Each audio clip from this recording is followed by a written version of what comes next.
नमस्कार, मी अनुप जाधव. आज आपण सर्वजण आपल्या कार्यालयीन सहकारी व प्रशिक्षण व नियुक्ती विभागातील प्रशासकीय अधिकारी कैलासवासी शीतल अमोल छल्लारे यांच्या अकाली निधनानिमित्त आयोजित या शोक व प्रार्थना सभेसाठी जमलेलो आहोत. शीतल छल्लारे यांचे बंधू श्री सचिन सावंत या ठिकाणी आपल्यामध्ये उपस्थित आहेत. सर्वप्रथम मी शीतल मॅडम यांच्या निधनानिमित्त शोक व्यक्त करतो आणि वसंतदादा पाटील प्रतिष्ठानच्या सर्व घटकांतर्फे छल्लारे व सावंत कुटुंबियांना आश्वस्त करतो की आम्ही सर्वजण या कठीण प्रसंगी तुमच्या दुःखात सहभागी आहोत. त्यांच्या निधनाने आम्हाला सर्वांनाही खूप मोठा धक्का बसलेला आहे. एक अतिशय चांगली सहकारी आपण सर्वांनी गमावली आहे. खास करून आम्ही प्रशिक्षण व नियुक्ती विभागातील कर्मचाऱ्यांनी तसेच पूर्वाश्रमीच्या मनोहर फाळके तंत्रनिकेतन मधील तिच्या सर्व सहकारी मित्रमैत्रिणींनी. अशी सहकारी ती सहकार्य करणारी होती, काळजी घेणारी होती, समस्यांवर उपाय शोधणारी होती आणि सर्वात महत्त्वाचे म्हणजे झपाट्याने काम करणारी होती.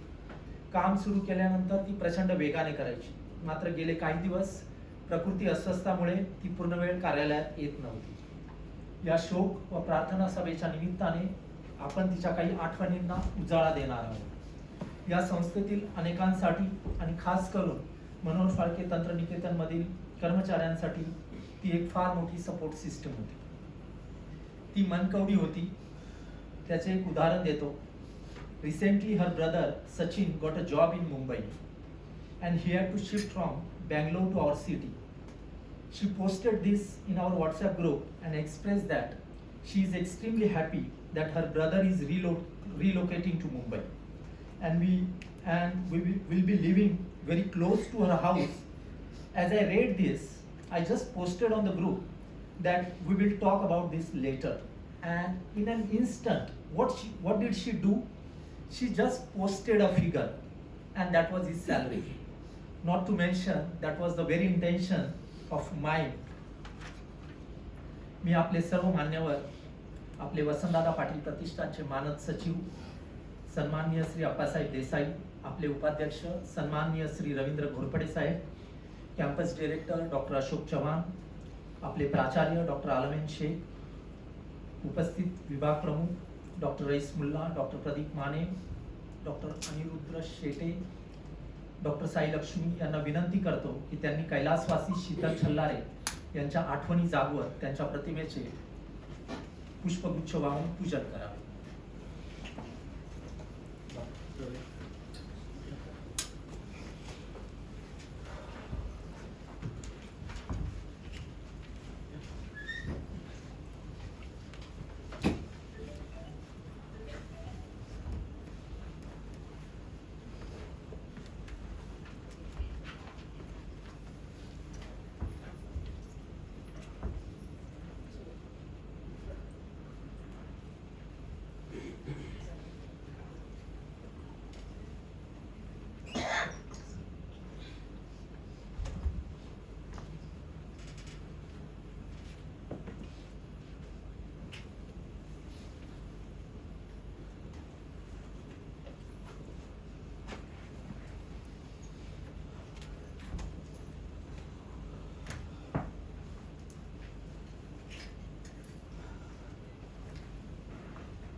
नियतीचे निर्णय अनाकलनीय असतात.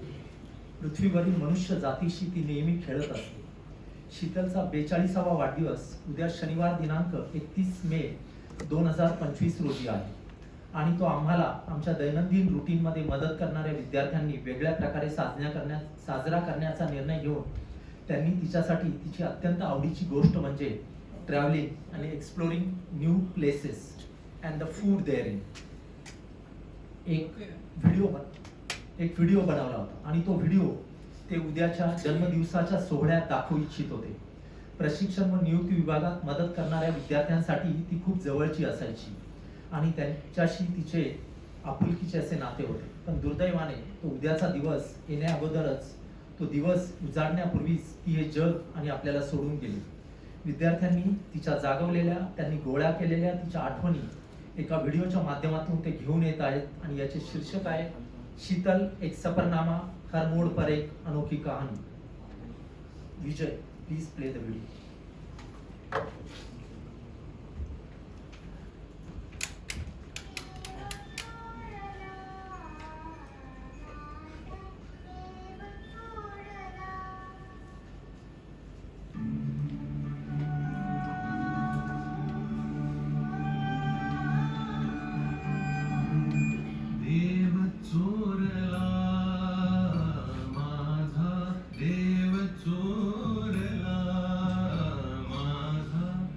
देव चोरला माझा, देव चोरला,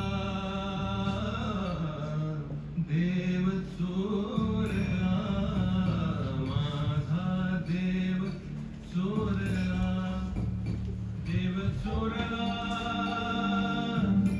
चोरला, चोरला माझा, देव चोरला.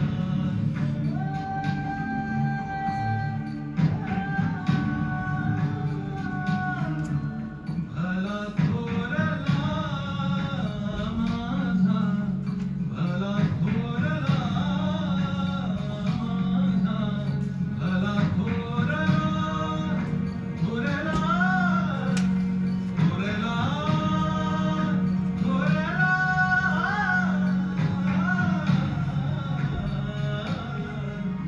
भला थोरला माझा, देव चोरला, देव चोरला माझा, देव चोरला.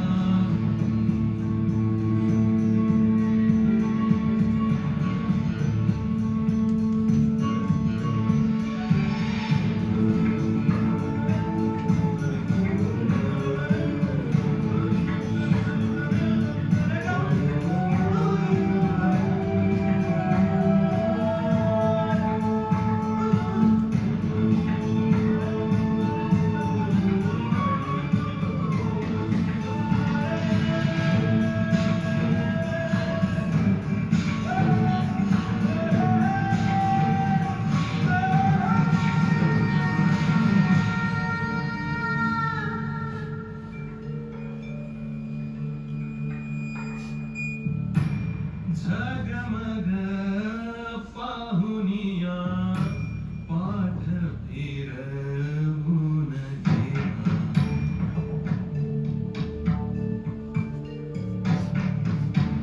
झगमग, झगमग, झगमग, झगमग,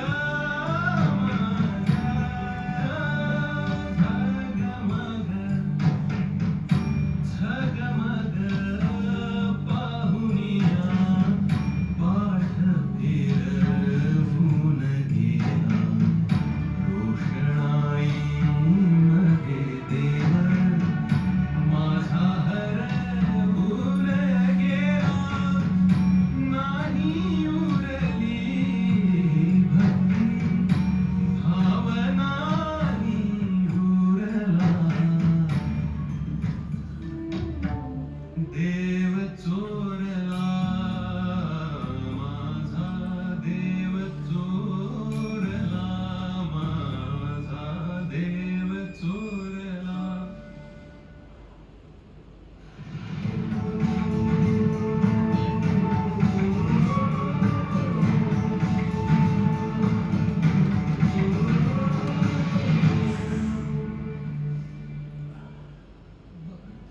हात तुझा खे हाती, तुझ तुझा रे साथी, पायात तू बांधून घे क्षण सारे. टाक तळावर माती, नशीब चोरून हाती, पाऊल घे जिंकण्याचे रण सारे.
मान्यवरांना मुद्दामच स्टेजवर बसवलं नाही, कारण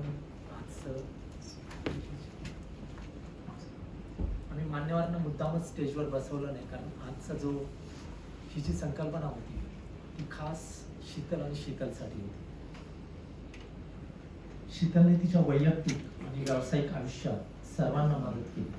मला प्रामुख्याने हे सांगावेसे वाटते की मदत करणे, सहकार्य करणे हा तिचा स्थायी स्वभाव आहे आणि त्या बदल्यात तिला कशाची अपेक्षा नसायची. Not even a customary thank you. नको ते आभाराचे 2 शब्द. She was extremely caring, spiritual, artistic and beautiful in all aspects of life, all walks of life, and that was the motto of living her life. She loved travels and was a complete foodie. It was evident from the fact that in a span of year or so, she used to go out and travel for 8-9 times, going through a dreaded and mysterious lupus, and her constant companion, that disease, her constant companion for the last 17 years since 2008.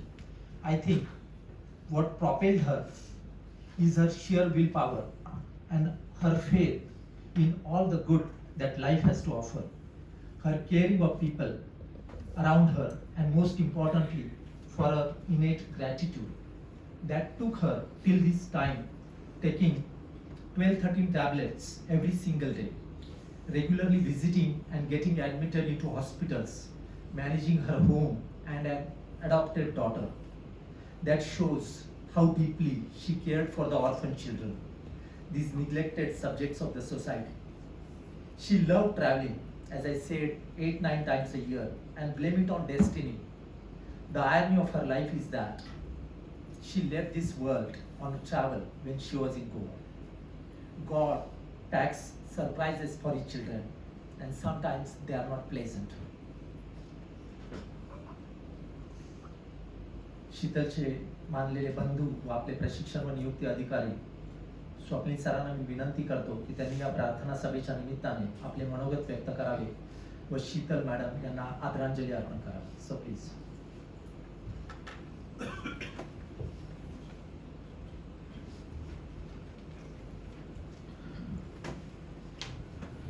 नमस्कार. आज मी भाषण माझं पहिल्यांदा करतोय, कारण वाटत नाही त्यातलं किती पूर्ण होईल सगळ्यांची भाषण झाल्यानंतर. दर वाढदिवसाला माझा स्टेटस असायचं की माणसाच्या देवाला वाढदिवसाची हार्दिक शुभेच्छा. तर आज मला असं वाटतं की माणसाचा देव त्याच्या घरी गेलाय. आज अरुण सरांना सांगितलं जसं स्टेज आज मॅडमला डेडिकेटेड आहे. आमच्या डीपीओचे किंवा कॉलेजचे जे काही हायलाइटेड इव्हेंट असतील त्या हायलाइटेड इव्हेंटचे स्टेज प्रोसिडिंगचं काम मॅडमकडे असायचं. आणि प्रिन्सिपल सरांनी जबाबदारी दिली की मॅडम तुम्ही बघायचंय, तर काही लक्ष घालायची गरज नसायची की ते काम व्यवस्थितच होणार आहे. त्यामुळे आजचा स्टेज जो आहे तो मॅडमला आपण डेडिकेट करतोय. तिथे फक्त मॅडम असतील आणि दर कार्यक्रमात ती मॅडमची खुर्ची असेल तिथं मॅडम मागून सगळ्या इव्हेंटसाठी सपोर्ट करतात की जो इव्हेंट व्यवस्थित एक्झिक्यूट होईल. गेल्या 10 वर्षामध्ये एखादा इव्हेंट कसा प्लॅन करायचा, इव्हेंटची आयटनरी कशी करायची, इव्हेंट एक्झिक्यूट कसा करायचा ह्याचं पूर्ण नॉलेज मॅडमने दिलं. त्याबाबतीत पूर्णपणे ट्रेन केलं. त्याबरोबर शिकत शिकत मॅडम बरोबर 100 कॉलेजचे प्रोग्राम आम्ही घेतले आणि मॅडममुळेच जे काही कॉलेजचे हायलाइटेड प्रोग्राम होते ते आम्हाला देण्यात आले. याच्यामध्ये सगळ्यात मोठा वाटा जो होता तो मॅडमचा होता. ह्याचं क्रेडिट आम्ही आजपर्यंत गेल्या 10 वर्षात फक्त टीपीओ टीमला मिळत होतं, पण याचं main credit, main organising, main नियोजन मॅडमकडे असायचं. आजच्या कार्यक्रमात असं बोलायची हिंमत नव्हती. ज्या दिवशी झालं आणि मला वाटलं कॉलेजचा शोकसभा ऑर्गनाईज करेल, मी सगळा म्हणतो शोकसभा नको, कारण स्टेटस पण लावायची हिंमत नव्हती किंवा फोटो बघायची हिंमत नव्हती. पण प्रत्येक कार्यक्रम, प्रत्येक इव्हेंट हा सक्सेसफुल व्हायला पाहिजे यासाठी मॅडमची तळमळ जी होती. जर त्या कार्यक्रम जर सक्सेसफुल मॅडमचा झाला नाही तर त्यांना वाईट वाटेल, म्हणून मग त्या कार्यक्रमात परत इन्व्हॉल्व झालो. आणि जर मॅडम बद्दल 2 शब्द आज जर नाही बोललो तर त्या माफ करणार नाही, कारण गेल्या 10 वर्षात काहीच बोललो नव्हतो, त्यामुळे बोलतोय. मॅडमची आणि माझी ओळख 2015ला आणि आमची सुरुवात जी झाली ती भांडणातून झाली. डिप्लोमा मध्ये आम्ही होतो. मॅडम CL1 मध्ये बसायचं आणि मी CL3 मध्ये बसायचो. वास्तविक सगळ्या डिप्लोमावाल्यांना आमचा राग होता आम्ही आल्यानंतर. आणि मी एक दिवस फ्रायडे सॅटर्डे संडे सुट्टी टाकून मी आणि माझा मित्र प्रफुल्ल आम्ही गावी गेलो. आणि मॅडमने डायरेक्ट बापूंना फोन केला. मॅडमचा बापूंबरोबर डायरेक्टली कनेक्ट असायचं की तुमचे लोक आलेत, ह्यांना येणं जाणं काही लिव्ह वगैरे विचारत नाही वाटतं कोण. बापूंचा दुपारी फोन आला, कुठे गेलायस? इथं सगळं कंप्लेंट सुरू आहेत. सोमवारी सुट्टी असून सुद्धा शनिवारी विधिपुटी कॉलेजमध्ये टच झालेलो. आणि बापून विचारलं, बापू तुम्हाला कुणी सांगितलं की काय झाले? आणि मग नंतर शीतल चल्लार या नावाचं शोधण्याचं सुरू झालं. मग पहिली कंप्लेंट दिली तेव्हा राग मनात खूप होता. आणि मग डिप्लोमा बंद झाला. आम्ही सगळे डिग्री शिफ्ट झालो. मला कुठली पोस्ट द्यायची समजत नव्हतं. आणि त्याच दरम्यान TPOची पोस्ट मोकळी झाली आणि बापू म्हणले जाता तू जाऊन TPOचं काम कर. TPOचा टी पण माहित नव्हता. आणि मग मी त्या खालच्या केबिन मध्ये बसायला लागलो. 15-20 दिवसात मी आणि प्रफुल्लच TPO मध्ये बसलो, कारण 2च टेबल बसायचे. 15 दिवसात बापू केबिनला आले मॅडमला घेऊन. आणि बापू म्हणले की शीतल तुझ्यावर काम करेल. मी शॉक झालो. मी लगेच बापूंकडे परत गेलो. बापू म्हणलं एकतर मला TPO म्हणून बसवा, नाहीतर मला TPO मधून काढा, कारण मलाच काम करणं जमणार नाहीये, माझं नाही जमू शकत. बापू म्हणले नाही, चांगली आहे आपली आहे, व्यवस्थित काम करा, तू पण नवीन आहेस, तिला एक्सपिरियन्स आहे, तिचा एक्सपिरियन्स तुला फायदा होईल. पण त्या बंद होत होतं. मी दररोज 15 दिवस बापूला सांगतो की बापू नाही, मला जमणार नाहीये, त्यांना दुसऱ्या डिपार्टमेंटला शिफ्ट करा. मी नवीन डिपार्टमेंट शोधत होतो की त्यांना कुठल्या डिपार्टमेंटला शिफ्ट करता येतील. पण बापूचं एकच होतं, तू नवीन आहेस, आपल्या ओळखीचे आहे, तुला काम व्यवस्थित करायचंय, तर तेव्हा मी तुझ्या बरोबर सांगणार आहे. जसे दिवस वाढत गेले तसं मॅडममध्ये काय जी कला नाही ते कळालं. आणि जो TPOचा चार्ज फक्त इंजिनियर म्हणून घेतला होता, ज्या TPOचा चार्ज घेताना एकही कंपनी माझ्याकडे नव्हती. जो आज 250 कंपन्यांचा डेटाबेस आहे, 250 कंपन्यांच्या HR बद्दल इथे नाव तेच आहे, आणि आज डॉक्टरेट झालोय, याच्यामध्ये पूर्णपणे योगदान मॅडमचं आहे. आज जो काय हायर अथॉरिटीज माझ्यावर तुला कॉन्फिडन्स टाकतायत, तर एखादं ड्राईव्ह कसा घ्यायचं आहे, एखादी ऍक्टिव्हिटी कशी घ्यायची आहे, याचं पूर्ण नियोजन हे मॅडमचं असायचं. मला तिकडे बघायची काही गरज नसायची. मी फक्त सांगायचो, इव्हेंटचं प्लॅन करायचो की असं आपल्याला करायचं आहे, त्यांना कळायचं की मला काय बोलायचंय, आणि मग त्याप्रमाणे सगळ्या गोष्टी चालत होत्या. फक्त प्रोफेशनल लाईफच नाही, माझ्या आयुष्यातले जे काही पर्सनल डिसिजन आहेत की मला वेळीच MTech कम्प्लीट करायचं आहे, मला वेळीच PhD कम्प्लीट करायचं आहे, तर या संदर्भात दरवेळी टोचून द्यायचं काम मॅडम करायचे. मला एक गोष्ट आठवते, बापूकडे मॅडम गेल्या होत्या की बापूचं लग्न करायचं, आता फ्लॅट वगैरे घ्यायला पाहिजे, काही विचार करणार नाहीयेत, आणि जर तुम्ही बोला, आम्ही का मनावर घेत नव्हतो की फ्लॅट कशाला लागतो. आणि मी रंजित, आम्ही दोघं जण, मी रंजित आणि मॅडम, आम्ही तिघ जण पूर्ण मुंबई पालती घातली की फ्लॅट बघायला. तर नशिबानं कोविडमध्ये मॅडम कोल्हापूर अडकलेल्या आणि माझ्याकडे 6 महिने राहिलेल्या. त्या 6 महिन्यामध्ये मॅडम माझं ब्रेन वॉश केलं की मुंबईत फ्लॅट किती गरजेचं आहे. आणि स्वतःहून मॅडमनी मुंबईत फ्लॅट बघितला. फ्लॅट बघून जे काही डिपॉझिट असेल, जे काही लोन प्रोसेस असेल, याची पूर्ण व्यवस्था केली. लिटरली माझा सिबिल स्कोर त्यावेळी 450 होता, मला कोणच लोन देत नव्हतं. पण मॅडम त्याचं कनेक्ट वापरून फ्लॅट कसा घेता येईल, आणि फक्त फ्लॅट घेऊन थांबल्या नाहीत. मी कोल्हापूर होतो, तर मी अडकलेलो, मॅडम इकडे आल्या होत्या. माझं फ्लॅटचं पूर्ण फर्निचर कोविडमध्ये असून सुद्धा पूर्ण करून घ्यायचं काम मॅडमनी पार पाडलेलं आहे.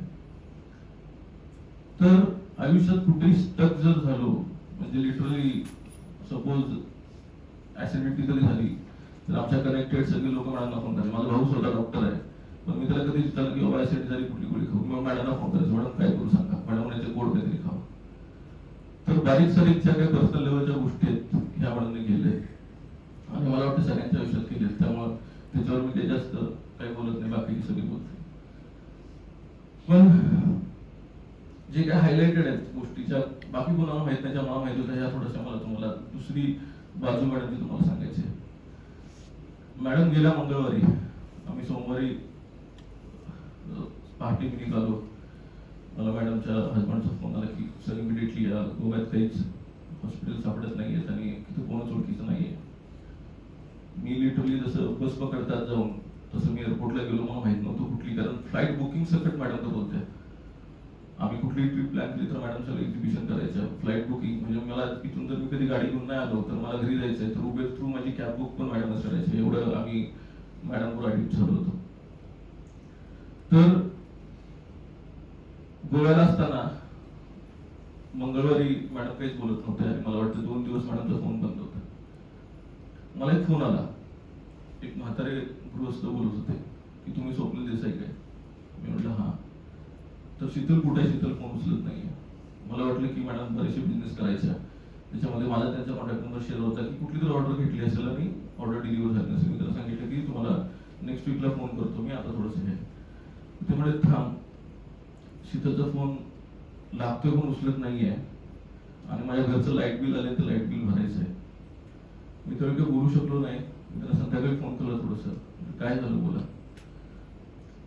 तर 1 वर्षापूर्वी मॅडमने मला एक सांगितलं होतं की तुमच्या कोल्हापूरला किंवा मुंबईत कुठले जर वृद्धाश्रम असतील तर त्याची मला इन्फॉर्मेशन द्या, कारण त्यांच्या कनेक्टेड 1-2 वयस्कर माता म्हातारे ज्यांची मुलं अमेरिकेत असतात त्यांना सोडून दिलं होतं, त्यांना राहायला घर नव्हतं.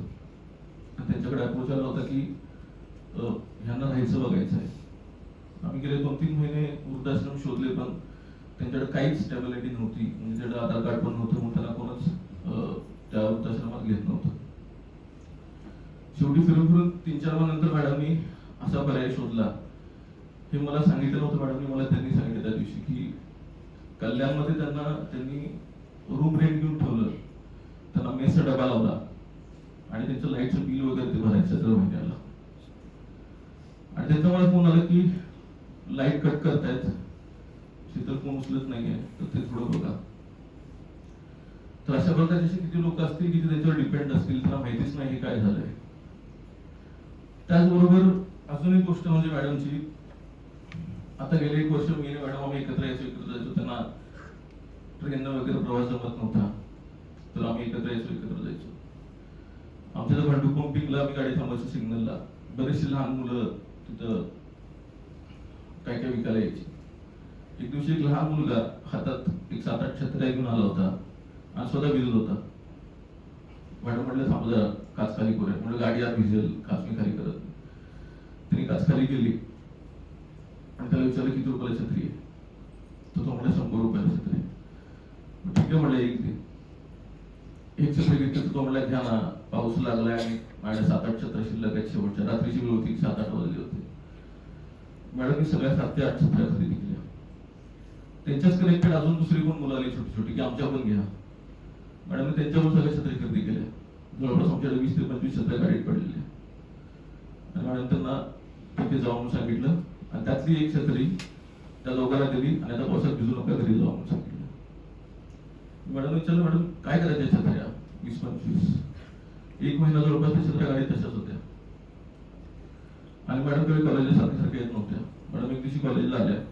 आमच्या साफसफाई करणारे ज्या मावशी आहेत, आज त्यांना खरं दुःख झाले. आज फुल लावणारा जो माणूस होता त्याला माहित नव्हतं की कोणाची शोकसभा आहे. आणि ज्यावेळी मी फोटो रिव्ह्यू केला तो 2 मिनिटं खुर्चीत बसला की काय झाले हे. कारण एनबीएल नॅकच्या वेळी त्याच्याशी कम्युनिकेट करणं, कुठे आपल्याला हार पाहिजे, कुठे आपल्याला बुकी पाहिजे, कुठल्या केबिनमध्ये काय लावायचं, याचा सगळा कॉन्टॅक्ट हा मॅडमने केलेला त्याच्याबरोबर. आणि याच्यामध्ये सगळ्यात इम्पॉर्टंट म्हणजे कुठलाही कॉलेजचा इव्हेंट असेल तर मॅडमने कधीच ऍडव्हान्स कॉलेजकडे मागितलं नाही. त्यांनी सगळे स्वतःचे खिशातले पैसे खर्च केले, नंतर बघता येईल काय करायचं ते. इव्हेंट कॉलेज चांगला झाला पाहिजे. आणि मग त्या मावश्या आल्या होत्या आणि मावशांना मग साफसफाई करत होत्या. पावसाळे दिवस सुरू होते, गणपतीची वेळ होती. मॅडमने विनोद सांगितलं, विनोद गाडीत छत्र्या ठेवलेत, 15 छत्र्या आहेत, त्या सगळ्या छत्र्या मॅडमला देऊन टाक. तर अशा प्रकारची मदत ते करायचं. आपला माधू कॅन्टीन मधला आहे. आपण कोणीच ज्या गोष्टींकडे बघत नाही किंवा ज्या गरजूंकडे आपण बघत नाही त्यांच्याकडे त्यांचं लक्ष असायचं. दिवाळीत मॅडमने भरपूर बिझनेस केले. दिवाळीत त्या कंदील पण विकायच्या आणि काही कंदील त्या मुद्दाम एक्स्ट्रा मागवायचे की ज्या गरजूंना देता येईल. त्यांना माहिती होतं की पाटीलची कॅन्टीनची मुलं सगळी दिवाळी सुट्टीवर जातात आणि त्यांना प्रत्येकाला एक कंदील द्यायचं. मग आम्ही त्यांना बोलवलं, माधूला पण कंदील दिला. सगळेजण गेले आणि माधू परत कंदील द्यायला मॅडमकडे परत आला. आणि मग मॅडम विचारलं, माधू काय कंदील का नको? माझं म्हटलं मॅडम कंदील देताय पण घरात लाईटच नाही, कंदील लावू कशाला? मॅडमनी लगेच फोन केला पाटलांना की पाटील तुम्ही गावी चाललाय का आता गणपतीला? पाटील म्हटले हो चाललोय. तर मग ठीक आहे, तुमच्या ते जवळचे कुठल्या MSCBचं ऑफिस बघा, माधूचं डॉक्युमेंट वगैरे सगळं करा आणि माधूच्या घरात लाईट लावा, त्याचा जो काही खर्च आहे मीटरचा तो सगळं मी करणार आहे. आणि माधूच्या घराचं लाईटचं फिटिंग आणि माधूच्या घराचं लाईटचं मीटर हे सगळं माधूला हे केलं. आणि मागच्या वर्षी माधूला परत कंदील दिलं की माधू आता लाईटच्या घरात आल्या तो कंदील लाव. ह्या जिथं आपले विचार संपतायत तिथे त्यांचे विचार सुरू होत आहेत. अशा प्रकारचे मॅडम होते. आपल्याकडे एक विद्यार्थी होता फर्स्ट इयरला, निखिल टाके, IT चा विद्यार्थी होता, जो गेट पासून त्याला कॉलेज जायला 2 तास वेळ लागायचा, कारण त्याला थोडासा मेंटली प्रॉब्लेम झाला होता. आपल्या प्रत्येकाला तो मुलगा दिसायचा की जो पाय पडत दगडला पाय लागला तरी पाय पडायचा, बेंचला पाय लागला तरी पाय पडायचा, त्याला जेवता येत नव्हतं, ती प्रकृती खराब झालेली, पाय पडून ती सगळे कपडे खराब व्हायचे, सगळ्याला तो मुलगा दिसायचा. पण कुणीच त्याच्यावर कारवाई केली नाही. मला पण तो रोज कॉलेजला तो मुलगा दिसायचा, कारण तो मुलगा 8ला कॉलेजमध्ये एंट्री केली गेट मधून तर त्या कॉलेजमध्ये पोहोचायला 1 वाजायची, त्यामुळे तो प्रत्येकाला दिसायचा. एकदा आमच्या विनोदला तो मुलगा दिसला आणि विनोदनं सांगितलं की मॅडम ह्याच्यावर उपचार करा, मला वाईट वाटतंय. त्याला आम्ही संध्याकाळी 6ला घेऊन बसलो TPO मध्ये, त्याच्या घरच्यांचा नंबर काढला. त्याला TPO मध्ये खुर्चीत बसायला सुद्धा 2 तास लागलेला. मला वेळ झाला होता, मॅडमला म्हटलं मॅडम उद्या बघूया, वेळ झाला मला घरी जायचंय. मॅडमला नाही, त्याला मला आता स्टेटमेंट द्यायचे. त्याला 2 तास लागला. 6 वाजेपर्यंत मॅडम थांबल्या. मॅडमची दोन्ही पोरं जी मॅडमवर डिपेंड होती ती सुद्धा सारखी फोन करते, पण मॅडम नाही म्हटलं की याच्यासाठी मला वेळ द्यायचा. तो 2 तासानंतर मुलं खुर्चीत बसला. त्याला काय बोलायचं कळत नव्हतं. त्याला टेबलला जरी हात लागला तरी तो पाय पडायचा, कागदाला हात लागला तरी त्याला पाय पडायचा. त्याच्या घरचा नंबर घेतला मॅडम, त्याशी बोलल्या आणि तू व्यवस्थित कॉन्फिडन्स दिला. त्याच्या आईशी बोलल्या. त्याच्या आई वडिलांना त्यांना एक्सप्लेन करायला एक म्हणायला लागला, त्यांना वाटत होतं की ह्याला भूत लागले आणि त्या भूताला त्याची ट्रीटमेंटची सुरू होती. ते म्हणते नाही, त्याला देवाचं आलंय आणि आमची ट्रीटमेंट सुरू आहे. एक महिना त्याने एक्सप्लेन केलं की नाही, ह्याला भूताचं, ह्याला सायकॅट्रिस्टची गरज आहे, ह्याला ट्रीटमेंटची गरज आहे, ह्याला गोळ्या खाण्याची गरज आहे. त्याची पेपर सुरू होते आणि घरचं त्याला प्रेशर होतं मुलाचं की तू पेपरच द्यायचे. तो मुलगा साधा चालू शकत नव्हता आणि घरच्या मुलाची पेपर द्यायचे. आम्हाला पण वाटत होतं की नाही, त्याला पेपर देणं गरजेचे आहे. पण मॅडमने त्याला बोललो तू पेपर आजपासून द्यायचे नाहीत, तू पेपर सोडून टाक आणि तुला घरी जायचंय. आणि त्याला घरी पाठवून दिलं, कारण भीती होती की तो मुलगा इथं काहीतरी करून घेईल. कारण त्याला हॉस्टेलला राहायचं आणि हॉस्टेलची मुलं सगळी त्याला चिडवायची. त्याला घरी पाठवून दिलं. त्याच्या घरच्यांना काही माहित नाही. तो जिथं राहायचा त्याचा ऍड्रेस घेतला, तिथं कोण सायकॅट्रिस्ट आहे ते बघितलं, त्या सायकॅट्रिस्टशी बोलल्या. त्या सायकॅट्रिस्टला सगळं सांगितलं त्यांच्या घरात हे अवेअरनेस नाही आहे, हा मुलगा इथं आहे आणि मी त्याची फी भरतो, त्याची अपॉइंटमेंट घ्या आणि मी त्याला पाठवून देतो. आणि त्याच्या आईला सगळं समजावून सांगितलं, कारण वडिलांना विश्वास नव्हता. आई त्याला घेऊन गेली. 3 महिने मुलगा तो ट्रीटमेंट घेत होता आणि 3 महिन्यानंतर तो मुलगा प्रॉपरली कॉलेजमध्ये आला. त्या मुलग्यानं आपल्या कोणातरी स्टेटस बघितला असेल आणि तो मुलगा शॉक झाला. परवा दिवशी मंगळवारी जयधवन होतं, चंद्रपूरवरून मुलगा तो आला आणि तो बोलताय थोडं झाला की मी काय करू. त्याच्या आईचा मला मेसेज आलाय की सर मॅडमच्या विश्वासावर माझा मुलगा मुंबईला पाठवून दिला होता, आता मी कोणावर विश्वास ठेवू, मला काही समजत नाही आणि पूर्णपणे रडतो आल्यापासून. जेव्हा तो मुलगा बरा झाला त्यावेळी मी विनोदनं नाच सोडला, हा मुलगा आता बरा झालाय. पण काल मला त्याच्या आईने सांगितलं बरा झाल्यानंतर सुद्धा दर 15 दिवसानंतर मॅडम त्याच्या आईला मेसेज करायचा की निखिल कसा आहे, बरा आहे का. तर निखिलची चौकशी काय, कोण करणार हे समजत नव्हतं. तर अशा प्रकारची बरीचशी मॅडमची उदाहरणं आहेत जी संपणारच नाहीत.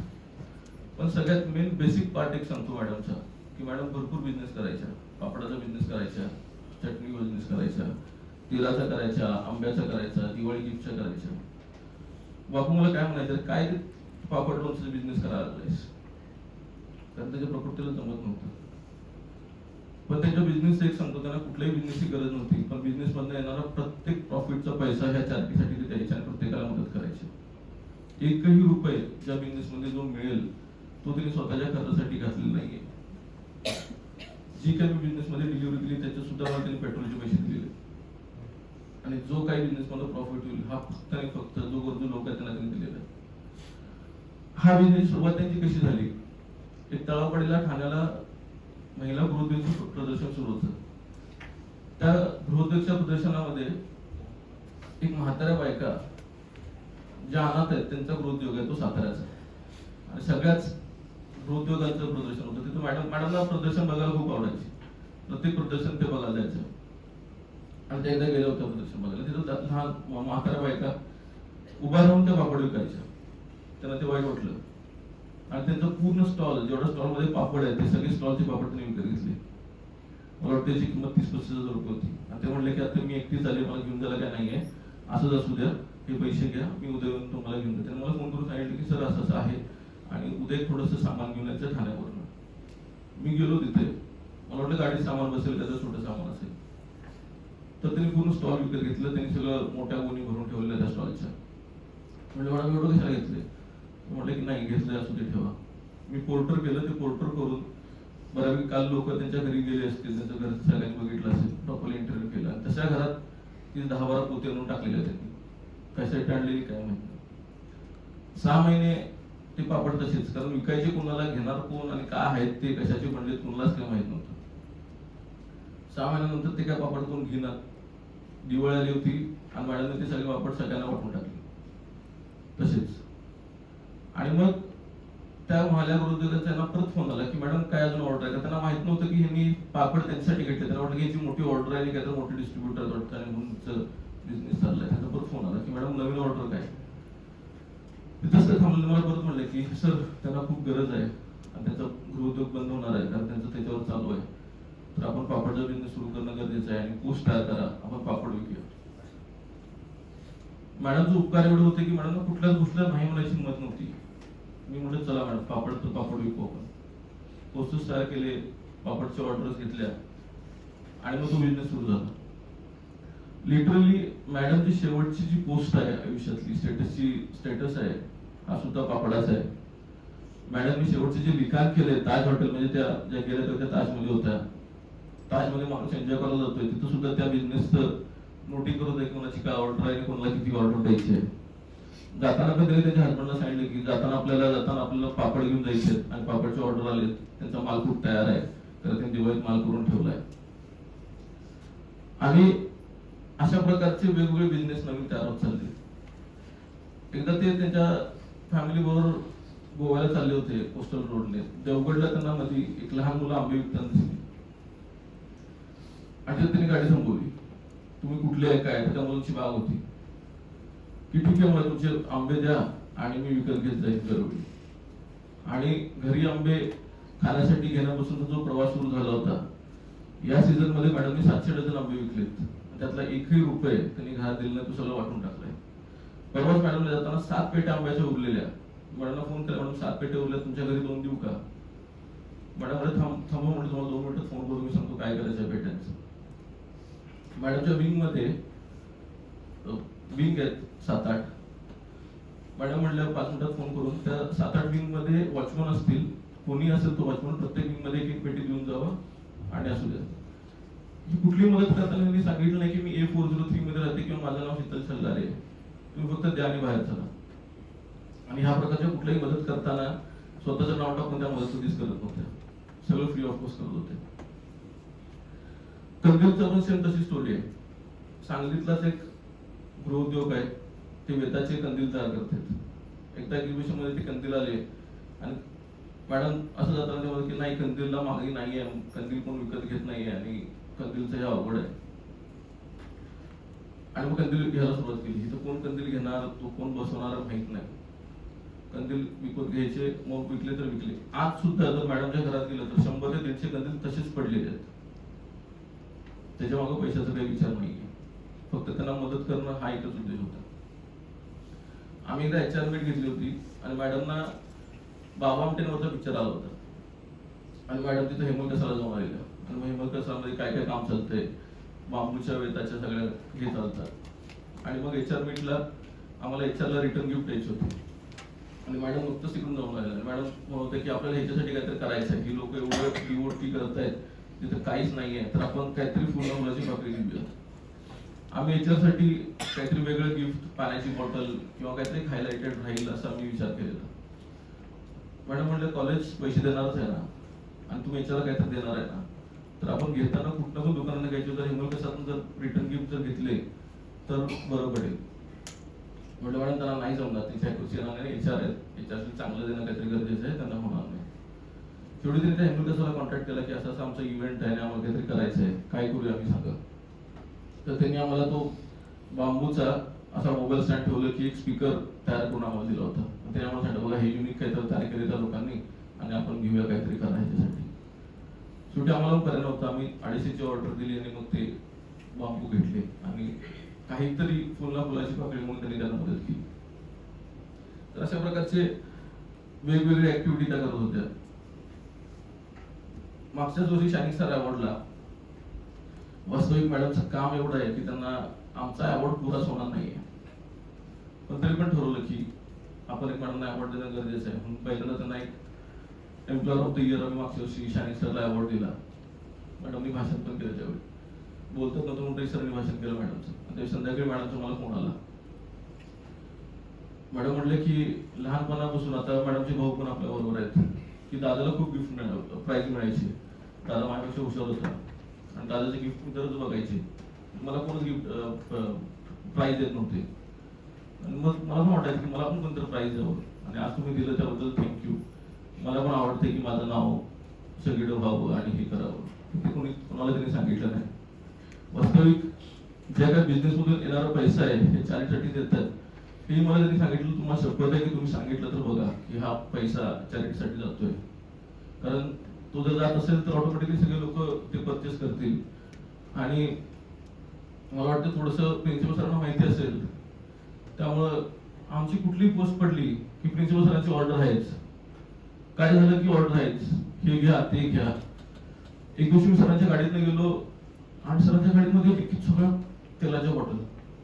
मॅडमला म्हटलं मॅडम सरांच्या गाडीत तेलाच्या बॉटल आहेत फुल. मॅडम म्हणले की बहुतेक मग सर फक्त आपण टाकतोय म्हणून ते परचेस करतायत. आणि सर त्यानंतर मॅडम तुम्हाला कधीच पोस्ट टाकली नाही की आम्ही असं विकतोय म्हणून. मॅडम म्हटलं की सरांना नका टाकत जाऊ, कारण सर आपण दरवेळी टाकल्याने सर विकत घेतील, मला ते काही योग्य वाटत नाहीये. जो ज्याला पाहिजे तोच घेऊ दे, त्यातनं मिळणारा पैसा आपल्याला द्यायचा आहे आणि चॅरिटी करते कोणाला सांगायचं नाहीये. कारण आपल्याला फ्रुटफुल ती जी काय मदत ती करायची. आणि मग ह्या गोष्टी तशाच घडत गेल्या. बिझनेसची आवड असल्यामुळे आपली जी टॅगलाईन आहे शेवटची की आता थांबायचं नाही, मॅडमने घेतलेला वसा पुढे चालू ठेवायचा आहे.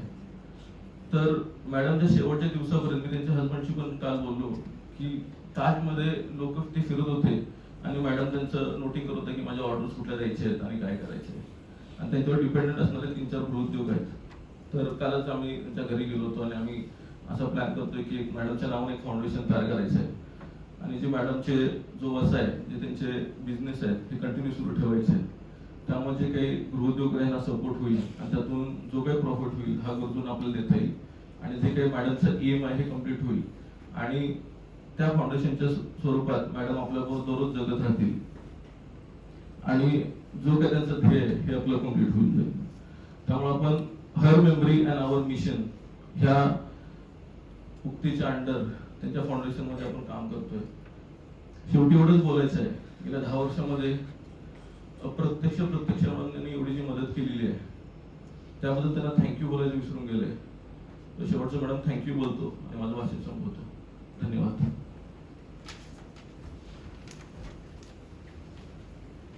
धन्यवाद. कदाचित तुमच्यापैकी अनेकांना हे माहीत नसेल, शीतलच्या अजून काही आठवणी मी सांगतो. पण तिला स्पोर्ट्समध्ये प्रचंड रस होता आणि त्यातही रमायची, इंटरेस्ट घ्यायची. लॉन टेनिसमधील जोकोविच, राफेल नादाल, रॉजर फेडरर याच्या ग्रँड स्लॅम टुर्नामेंट्समधल्या मॅचेस ती आवर्जून बघायची. तसेच फुटबॉल आणि क्रिकेटचं चांगलं ज्ञान ती ठेवून होती. पूर्वाश्रमीचे मनोहर फाळके तंत्रनिकेतन जेव्हा बंद करण्यात आले तेव्हा आम्हा सर्व कर्मचाऱ्यांवर एक फार मोठे संकट आले होते.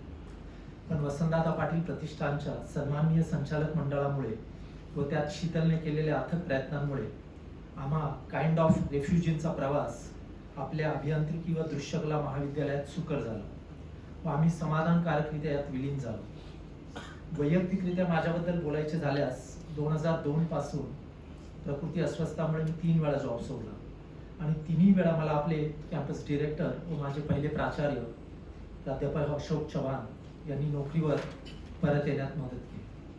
2017 मध्ये शीतल मुळे मी प्रशिक्षण व नियुक्ती विभागात रुजू झालो. माय अर्नेस्ट ग्रॅटिट्यूड. माझ्याप्रमाणेच मनोहर फाळके तंत्रनिकेतन मधील बहुतांश कर्मचाऱ्यांची, खास करून शिक्षकेतर कर्मचाऱ्यांची, यात मुख्यत्वे संजय असेल, अमोल असेल, लक्ष्मी शिल्पा असतील, सुरेश असेल, यांची शीतलने केलेल्या मदतीची व तिने घेतलेल्या काळजीची एक स्टोरी आहे. सृष्टी जाधव असेल, नीता असेल, सुवर्णा पावडे असेल, यांची काळजी शीतलने नेहमीच घेतली आणि या स्टोरीज, या कथा लाईफ डिफाईनिंग आहेत. माणसातल्या माणुसकीच्या त्या कथा आहेत आणि यात शीतलला कुठेही मोठेपणा नको होता. आपण ज्यांना मदत केली त्यांनी आपले उपकार लक्षात ठेवावेत ही तिची अपेक्षा मुळीच नव्हती. तिच्या ते स्वभावातच नव्हते. अन्यायाची तिला तिटकारा होता. एखाद्यावर अन्याय होतोय असं तिच्या लक्षात आले तर तिथे ती योग्य कृती करायची. त्या व्यक्तीला न्याय मिळवून देण्याची प्रबळ इच्छाशक्ती तिच्याकडे होती आणि ते धाडस या व्यक्तिमत्वात होते. आपले प्राचार्य डॉक्टर आलम शेख यांना देखील शीतल मॅडमविषयी खूप आपुलकी आणि आदर होता आणि शीतलही त्यांना तेवढ्याच आदराने वागवायची. आपल्या संस्थेच्या अनेक कार्यक्रमामध्ये आपले प्राचार्य मॅडम शीतल असे नाव घेऊन तिच्याप्रती आपले कौतुक व्यक्त करायचे. ते शीतल मॅडम म्हणायच्या ऐवजी मॅडम शीतल म्हणायची आणि तो त्यांचा तिच्याप्रती आदर होता. मी आता आपले सन्माननीय प्राचार्य डॉक्टर आलम शेख यांना विनंती करतो की त्यांनी आपले मनोगत व्यक्त करावे.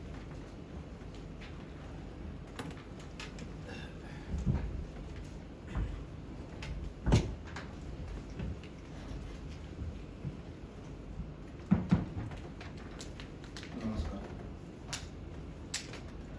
सर्वप्रथम मी आपल्या फॅमिलीतर्फे मॅडम श्रद्धांजली करतो आणि स्वप्नील सरांनी पूर्ण सेमिनार हॉल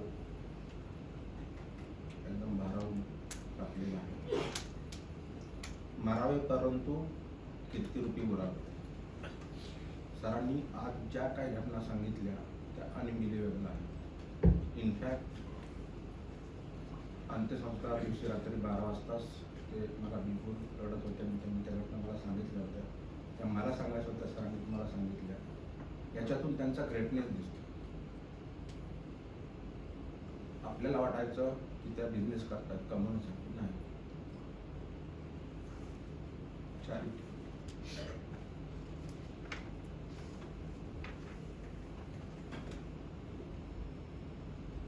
आजकालच्या दुनियामध्ये कुणी 1 रुपया कोणाला देत नाही.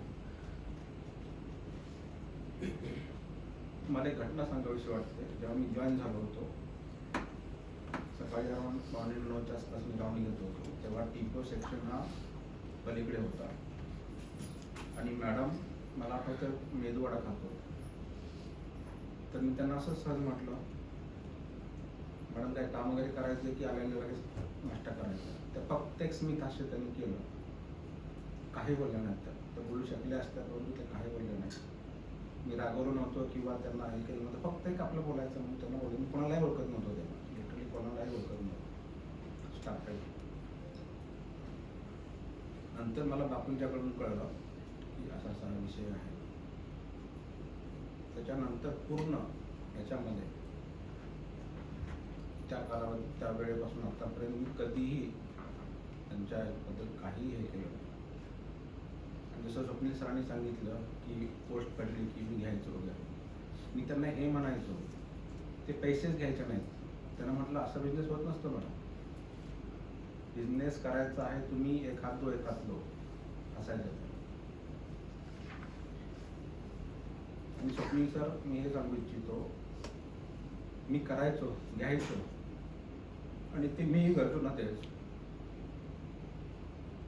कारण एवढं माझ्या घरी हे करणं शक्य नव्हतं. मिसेसची द्यायची ऑफिसमध्ये आणि ती अभिमानानं सांगायची की असे असे आमच्या फॅकल्टी आहेत, स्वप्नील सर आणि शीतल मॅडम, त्यांनी हे सुरू केलेलं आहे. सांगायचा मुद्दा असा आहे, लाईफ हे अनसर्टनिटी भयंकर आहे. आता मी टाटा हॉस्पिटलमधूनच येतो आहे. माझे एक मित्र आहेत, त्यांचे वडील पॅनक्रियाटिक कॅन्सरने त्रस्त आहेत. त्यांच्या ॲडमिशनसाठी टाटामध्येही वेटिंग आहे भरपूर. तर थोडंसं मंत्रालयातून राहुल नार्वेकर साहेबांच्या थ्रू वगैरे, तर तिथे ॲक्च्युली राजेश मोरे सर, मी, अजित आणि मॅडम आम्ही चौघही गेलो होतो.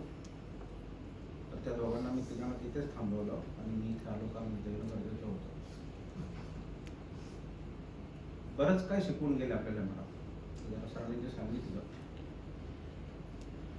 लिटरली अनबिलिव्हेबल आहे. एक 10वी एक शिकणारा मुलगा जो शिकू शकत नाही, आंबे विकतोय, त्याच्यासाठी त्यांनी आपल्याचा बिझनेस सुरू केला. 2 वृद्ध लेडीज पापड विकतात, त्यांना त्रास होऊ नये किंवा त्यांचा गृह उद्योग बंद होऊ नये म्हणून पूर्ण पापड त्यांनी खरेदी केले, छत्र्या दिल्या. हे खरोखर एक थोर व्यक्तिमत्वाचं एक निशाणी आहे. आणि जसं अनुप सरांनी सांगितलं, खरोखर मी त्यांना खूप रिस्पेक्ट करत होतो. लिटरली ज्या दिवशी माझ्या समोर प्रदीप आणि रईस सर आले, मला राऊंडवरती समजलं की ऑडिट कॅन्सल केलेलं आहे. गायत्री मॅडम समजलं ऑडिट कॅन्सलिंग असेल, त्यांचं काहीतरी कम्प्युटरमध्ये चालू होतं की घ्यायचं नाही घ्यायचं वगैरे. मग मी या दोघांना खाली बोलवलं, ते आले. त्यांचा चेहरा बघून माझ्या काळजात धस्स झालं. त्यांनी शेवटपर्यंत नाही सांगितलं काय झालं. मी त्यांना विचारलं मॅडमशी रिलेटेड काय आहे का. ते कबूल नाही झाले. शेवटी होकार मला म्हणजे समजलं. मी बापूंना फोन केला. बापू म्हटले मी 15 मिनिटात पोहोचतो आहे. मी ॲक्च्युली मला तेव्हा समजलं नाही की ते गोव्याला ते अदरवाईज मी फ्लाईट करून लगेच मी त्यांना म्हटलं सुद्धा दोघांना की आपण जाऊयात तिघे इमिजिएटली आपण निघूयात. कारण ती व्यक्ती जी होती ती हजारात नव्हे करोडात एक अशी व्यक्ती होती. आणि त्यांना माहित होतं आपलं लाईफस्पॅन हे कमी आहे.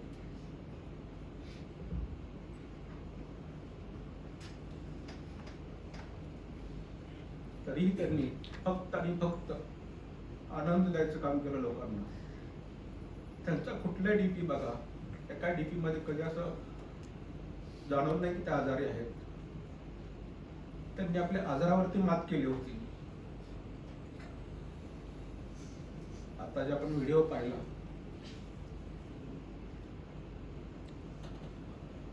मला कृपया माफ करा परंतु मी नाही कंट्रोल करू शकता.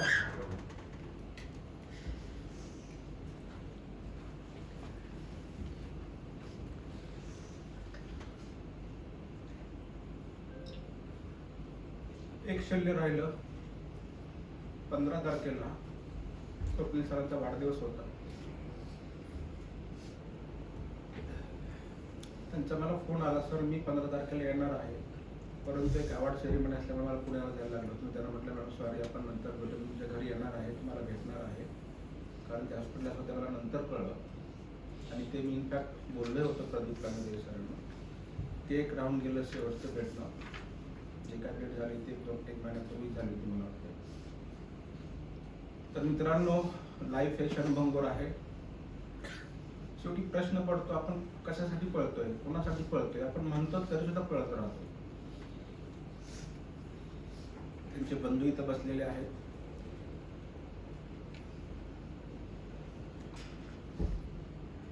अशा बऱ्याचशा आठवणी आहेत ज्या मी शेअर करू इच्छितो परंतु तेवढा वेळ नाही आपल्याकडे.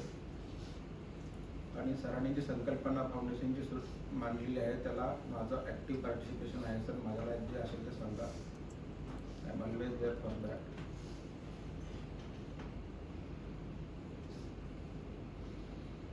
ही जी उणीव झालेली आहे निर्माण, ती आयुष्यात कधी भरून निघणारी नाही. कॉलेजच्या इतिहासामध्ये किंवा पीपी फॅमिलीमध्ये कधी भरून निघण्यासारखी आहे.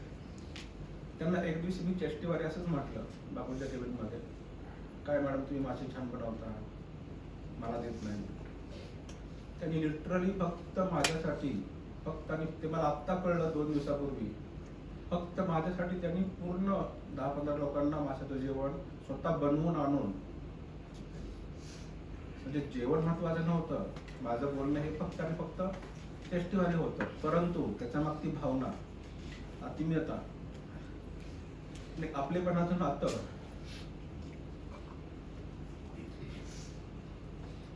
मला छोटी बहीण नाही आहे, त्याच्यामध्ये मी छोट्या बहिणीला बघायचो.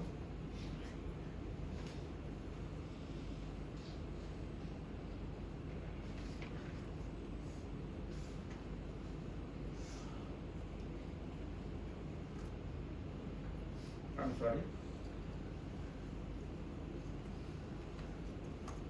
एक मेसेज आहे. तुम्हाला सांगितलं मी की कॅन्सर पेशंटसाठी मॅडम आणि मोरे सर तिकडं गेलेले आहेत. तर तो मॅडमने एक मेसेज त्यांच्यासाठी पाठवला. जरा मी प्लीज तुमची जर परवानगी असेल तर वाचून दाखवतो 1 मिनिटामध्ये. हा माझ्याकडून नाही आहे, आव्हाड मॅडमकडून आहे. ती नव्हती फक्त व्यक्ती, ती होती एक प्रेरणा. सदैव इतरासाठी जीवन जगणारी ती असामान्य वृत्तधारणा. हसता हसता दुःख पचवणारी मदतीला कायम उभी. स्वतःची पर्वा न करता समाजासाठी झपाटलेली सुभी. आईसारखी माया, बहिणीसारखी साथ, तिच्या ओळखीचं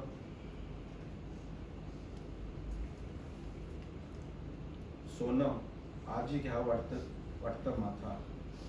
गरिबासाठी अन्न वाटायची, संकटात धीर द्यायची. पावलोपावली सेवा तिची, दैवत्व गाठायची. जग जिंकलं तिनं, पण गर्व नाही कधी केला. सर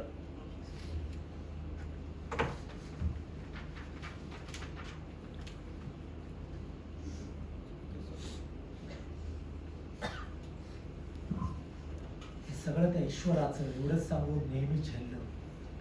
तिचं आयुष्य होतं एक सुंदर कविता. पंक्ती बदलल्या आता, पण राहील ती सदा स्मृती. आज गैवरून डोळे आले, पण मनात तिचं तेज आहे. ती गेली नाही, ती आपल्यातच आहे, या प्रत्येक श्वासात आहे. वाईट एकच गोष्टीचं वाटतं, त्यांनी एक मीरा म्हणून अडॉप्ट केलेली मुलगी आहे. तिला एक आई मिळाली होती. ती आई तिचा साथ सोडून गेली. आणि त्या रात्री मी पाहिलं ॲम्ब्युलन्स अंत्यसंस्कार नेताना, लिटरली ती माझ्या आईला नेऊ नका. ते दृश्य बघून 2 दिवस मी नाही. देव त्यांच्या आत्म्यात शांती देव, मॅडमच्या आत्म्यात शांती देव. मॅडम शीतल, जसं अनुप सरांनी सांगितलं, एक आदरात्मक. मॅडम शीतलच्या आत्म्यात देव शांती देव, ही मी ईश्वरचरणी प्रार्थना करतो. धन्यवाद सर.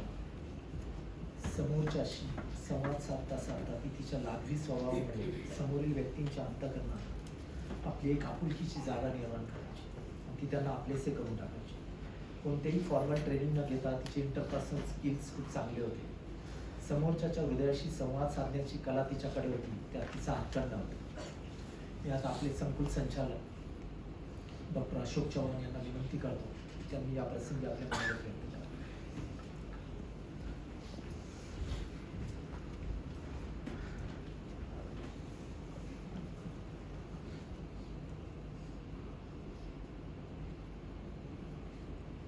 आपल्या टीपी विभागातल्या ऑफिस सुपरिटेंडेंट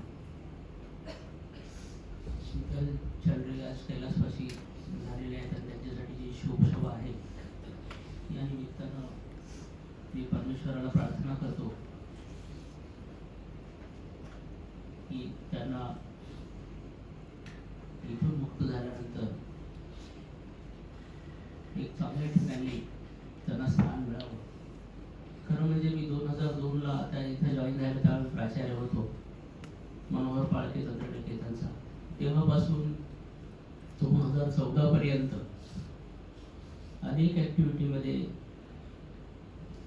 इरिटेड भाग घेताना आणि बॅकग्राऊंडमध्ये काम करताना आणि इव्हेंट सक्सेसफुल करताना मी त्यांना पाहिलं होतं. आजही स्वप्नील सरांनी त्यांचे अनेक अनुभव जेव्हा सांगितले, खरोखर ते हृदयाला स्पर्श करणारे आहेत.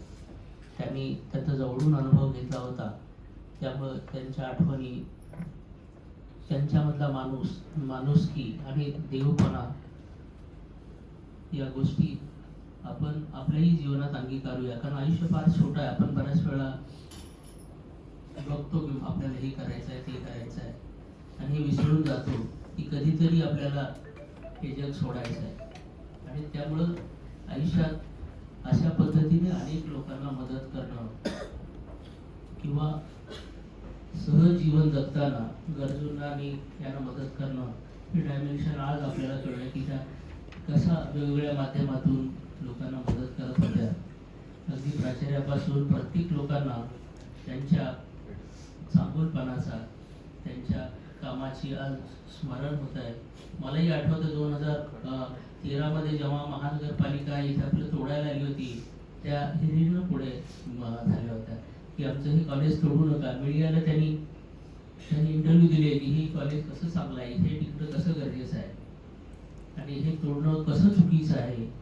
असं अनेक ठिकाणी स्वतःला झोकून देऊन आणि अनेक लोकांच्या बद्दल जेव्हा जेव्हा त्यांना असं लक्षात यायचं की यांना यांच्यावर अन्याय होतोय, तेव्हा मॅनेजमेंटकडे येणं, प्राचार्याकडे येऊन भेटून सांगणं की हे सगळ्यांबरोबर यांनाही हे मिळालं पाहिजे.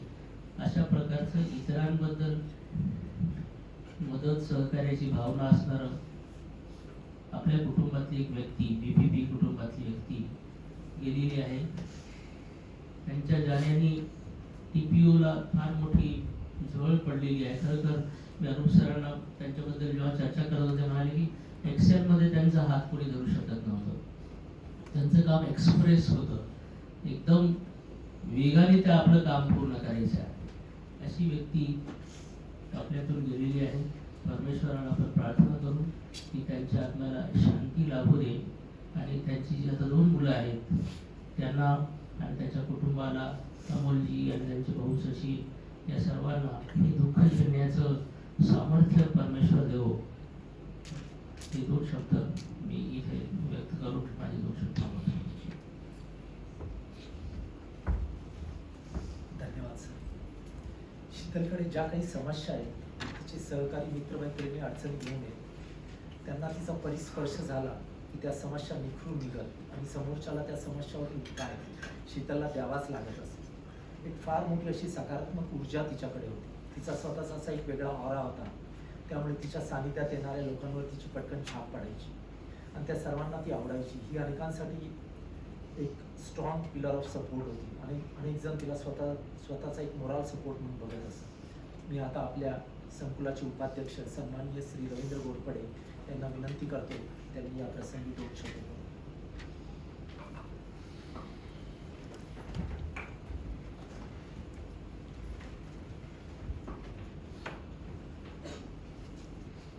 शीतलबद्दल आपुलकी असणारे, प्रेम करणारे आपण सर्वजण, आपणाला शीतलबद्दल एवढी आपुलकी होती की आता इतके जमलेले आहेत त्यातल्या कित्येक लोकांना रडू आवडत नाही. इव्हन मलाही एवढा शीतलशी जास्त घनिष्ठ संबंध नव्हता, परंतु जेव्हा ट्रस्टच्या ऑफिसमध्ये यायची त्याच वेळेला त्या संबंध यायचा आणि तो संबंध, तो वागणं, त्यामुळे एक छाप माझ्या मनावरती पडलेली आहे. मला माहित आहे जो आवडतो सर्वांना तो ती आवडे देवाला.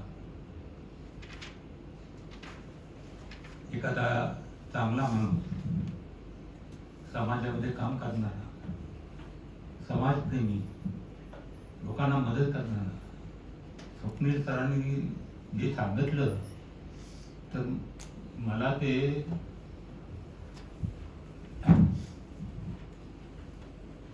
एकदम भरून आलं. ठीक आहे, चांगली होती, देवाला आवडली, लवकर घेऊन गेले.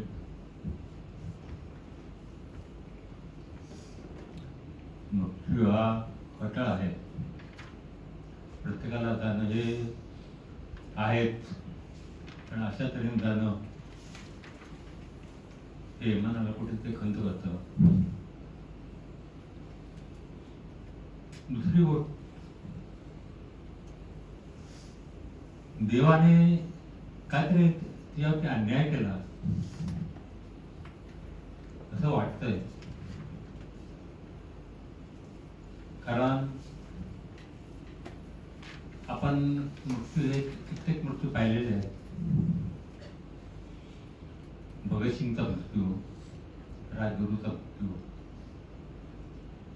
अलीकडच्या संतोष देशमुखचा मृत्यू, काही कारणामुळे माथावरती गेलेल्या लोकांचा मृत्यू, भगतसिंगचा मृत्यू वगैरे झाला, हसत ते माथावरती गेले, चांगले होते, शरीरात नंदाकड होते, असा एक मृत्यू असतो. संतोष देशमुखचा तुम्ही पाहिला तर ओरडून आडून त्याचे सर्व अवयव निकामी केले आणि त्याच्यामध्ये त्याचा मृत्यू झाला. कित्येक कधी त्यांना मृत्यूची शिक्षा दिली जाते आणि त्यावेळेला शिक्षा दिल्यानंतर आता जो मृत्यू असतो तो वेगळा असतो. पण आपल्या शीतलचा मृत्यू हा वेगळा होता. शीतलचा मृत्यू कित्येक वर्ष एक एक अवयव आपण सागडलं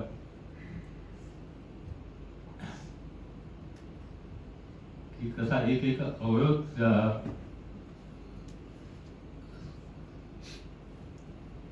नष्ट होत होता. परंतु त्याच्यावरती त्या चेहऱ्यावरती कधी ट्रस्टमध्ये यायची, कधी हसत मुखाने, आता एक त्याचा फोटो पाहिला तर हसत मुखाने असलेला फोटो आहे. खरोखर एक वेगळीच व्यक्तिमत्व आपल्या जाऊन गेलं. एवढंच बोलून श्रद्धांजली वापरून मी माझं भाषण संपवतो. धन्यवाद सर. शीतलचे रईस सरांवर खूप प्रेम होतं आणि ती त्यांना तिच्या सचिन दादाप्रमाणेच ट्रीट करून भाऊ मानत होती. मी त्यांना विनंती करतो की त्यांनी या प्रार्थना सभेच्या निमित्ताने दोन शब्द बोलावे.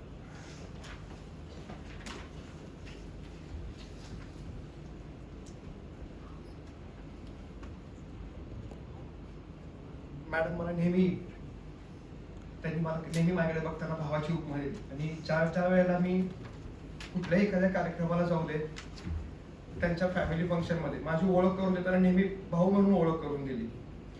माझ्यासाठी आज अनुप सरांना सांगितलं, मी जरी एचओडी असेल तरी माझं एचओडी म्हणून माझं नाव उल्लेख मला तितका मोठा नाही वाटला जितका शीतलचा भाऊ म्हणून मला स्वतःला एक प्राऊड फील होईल. ते माझं एचओडी म्हणून मला प्राऊड फील होणार नाही. मी नेहमी, मला ऍक्च्युली बहीण नाहीये, मी बहीण म्हणून मॅम मध्ये नेहमी बघायचो आणि त्याही मला जेव्हापासून आमची ओळख झाली तेव्हापासून प्रत्येक वर्षी राखी बांधायच्या. ज्या वेळेला मी कॉलेजला नसेल, एका रक्षाबंधनच्या कार्यक्रमाला मी बहुतेक शाळेमध्ये नव्हतो, कॉलेजमध्ये नव्हतो इथे, आणि त्यावेळेला घरी बोलवलं. घरी बोलवून त्यांनी राखी बांधली मला आणि स्वप्नील सरांना. असे प्रत्येक काय क्षण आहेत की त्यांनी माझ्यावरती खूप एक वेगळा असा इम्पॅक्ट केलेला होता आणि माझ्या आयुष्यामध्ये असणारे त्यांचे अनेक उपकार आहेत. एक छोटा प्रसंग सांगतो. एक मेडिकल संदर्भातला माझ्या वाईफचं एक रिपोर्ट असा आला होता की त्याच्यामध्ये ब्लडमध्ये नको त्या गोष्टी असल्यामुळे तिला तो आजार आहे असं एक आलं होतं. चुकीचा रिपोर्ट होता ऍक्च्युअली, कृष्णा चॅरिटेबल कराडचा. तो रिपोर्ट मला ज्यावेळी ते मिळाला, मी कॉलेजमध्ये होतो, मी रडायला लागलो. मॅडमनी माझे डोळे रडलेले बघितले. मी कोणाशी डिस्कस न करता मी उठून बॅग घेऊन फक्त घरी जाणार होतो पटकन. मला मॅमने बघितलं, काय झालं रईस सर, मला बाजूला घेऊन आल्या. मॅमना मी सांगितलं असं असं झालंय. त्यावर त्यांचा जो शब्द होता की सर काही होत नाही, आपण मेडिकल ट्रीटमेंट जी पाहिजे ती देऊ. माझे भरपूर डॉक्टर ओळखीचे आहेत, आपण मुंबईमध्ये सगळ्यात चांगली बेस्ट मधली बेस्ट ट्रीटमेंट देऊ. पैसा पाण्याचा काही विचार करू नका, सगळ्या गोष्टीशी मी पाठीशी आहे. सुदैवानं नंतर तो रिपोर्ट चुकीचा होता हे कळालं, सगळं झालं. पण त्यावेळेला जो शब्द वापरलेले मॅमनी, ते माझ्यासाठी एवढी मोठी ताकद होती की मला नेहमी आजपर्यंत वाटायचं की माझी सगळ्यात मोठी ताकद आहे ती मॅम आहे आणि मॅम माझ्या पाठीशी आहे, तर मला काही कोणतीही काळजी करायची गरज नाही. आज मॅम तुम्ही नाही येत, मी तुम्हाला एक बोलायचं राहून गेलं. मॅम, मी जिवंतपणे तुमच्या सोबत बसून तुम्हाला खूप थँक्यू म्हणायचं होतं मला. खूप सारं थँक्यू म्हणायचं होतं. तुम्ही प्रत्येक गोष्टीत मला खूप सपोर्ट केला. फायनान्शियल असू दे, माझ्या पर्सनल गोष्टी असू दे, खूप म्हणजे खूप सपोर्ट केला मॅडम. आणि ते बोलायचं राहून गेलं मॅम. ते मॅमना जरी आयुष्य कमी जरी मिळालं असेल, बऱ्याच लोकांनी उल्लेख केला की खूप कमी वयात गेला, पण मला एक वाटतं त्या आनंद मूवी मध्ये एक डायलॉग आहे, बाबू मोशा आहे, जिंदगी बडी होनी चाहिए लंबी नाही. हा त्या आशयाने वापरलेला डायलॉग होता की मिळालेल्या आयुष्यामध्ये इतकं काहीतरी करायला पाहिजे त्या व्यक्तीनं की ते 100 वर्षासारखं मोठं आयुष्य मिळालं, दीर्घ आयुष्य जरी मिळालं तर त्याच्यामध्ये जे करता येणं शक्य नाही ते आपल्या आयुष्यामध्ये त्या व्यक्तीने केलं पाहिजे. आणि मॅम तुम्ही खरोखर तुमच्या आयुष्यामध्ये तसं जगलात. आम्हाला त्याचा खूप अभिमान आहे की आम्ही तुमच्या त्या आयुष्याचा एक पार्ट होतो आणि आम्ही नशीबवान आहोत की आम्हाला तुमच्या सानिध्यात राहायला मिळालं. खरोखर जगायचं कसं हे मॅम कडून कळालं. अगदी शेवटपर्यंत त्यांचा एवढा मोठा आजार आहे पण त्या आजारावरती त्यांच्या चेहऱ्यावर कधीच कुणीच बघितला नसेल. मला नाही वाटत की याच्यामध्ये असं एकाला तरी वाटेल की इतका मोठा आजार आहे असं त्यांना कधी जाणीव झाली होती. ज्यावेळेला मॅम सांगायच्या त्यावेळेला मला पटायचं नाही, कारण इतका मोठा जर आजार असेल तर मग तुम्ही इतक्या चेहऱ्यावरती हास्य आणून तुम्ही तुमचं जीवन जगता. आम्हाला साधं ताप आला तरी आम्ही दिवसभरचा आव आणतो आणि दिवसभर आव आणून आम्ही त्याच आविर्भाव करतो की मी आजारी आहे, मी आजारी आहे. पण मॅमच्या चेहऱ्यावरती कधीच दिसलं नाही. मला वाटायचं मॅमने त्या आजाराला हरवलंय आणि खरोखर हरवलं म्हणूनच 18 वर्ष त्या इतका मोठा आजार असून सुद्धा 18 वर्ष त्यांनी त्या आजाराशी लढाई केली आणि त्याच्यामध्ये इतकं मोठं समाजकार्य केलं. प्रत्येकाच्या आयुष्यात एक वेगळा ठसा उमटवला. त्यामुळं मॅम तुम्ही माझ्यासाठी खूप आणि खूप आदरस्थानी आहात. मी माझं एक प्रेरणास्थान कॉलेजमधलं गमावलेलं आहे, परंतु मी तुम्ही शिकवलेल्या, तुम्ही मला सांगितलेल्या प्रत्येक गोष्टी माझ्या लक्षात राहतील आणि मी तसा वागेन अशी ग्वाही देतो. आणि मॅम शेवटचं थँक्यू म्हणतो. मॅमना श्रद्धांजली अर्पण करून मी माझे मनोगत व्यक्त थांबवतो.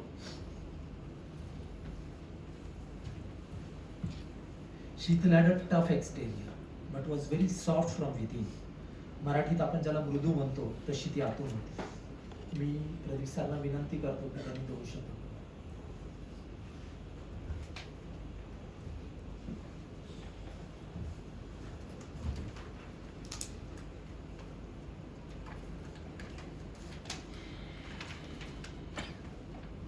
आज आपण सर्व इथे एकत्र आलो ते आपल्या अत्यंत लाडक्या शीतल मॅडम यांच्या त्यांना श्रद्धांजली अर्पण करण्यासाठी, त्यांच्या आठवणींना उजाळा देण्यासाठी आणि त्यांच्या आत्म्यात शांती लाभावी म्हणून प्रार्थना करण्यासाठी. मॅडम शीतल यांचं व्यक्तिमत्व अतिशय समंजस, प्रेमळ आणि थोर होत्या. तर स्वप्नी सरांनी आता त्याच्याबद्दल आपला उलगडा केलाच आहे. त्यांचं प्रत्येकाशी बोलणं, वागणं आणि मदतीला तत्पर राहणं हे त्यांच्या स्वभावाचा अविभाज्य भाग होता. आणि त्यांच्या डोळ्यातील समजूतदारपणा आजही मला आठवतोय. माझ्यासाठी तर मॅडम शीतल खूपच खास होत्या, कारण अनेकदा त्या माझ्या पाठीशी उभ्या राहिल्या. मी अडचणीत असताना शांतपणे माझं म्हणणं ऐकून घेतलं, मला समजावून घेतलं आणि न बोलता खूप काही दिलं. त्या केवळ एक हितचिंतकच नव्हत्या, तर माझ्यासाठी खूप मोठा आधार होत्या.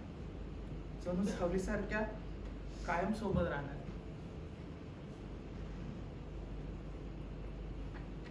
प्रत्येक दिवशी जेवताना पहिला फोन मला की प्रदीप जेवायला ये, बसायचंय.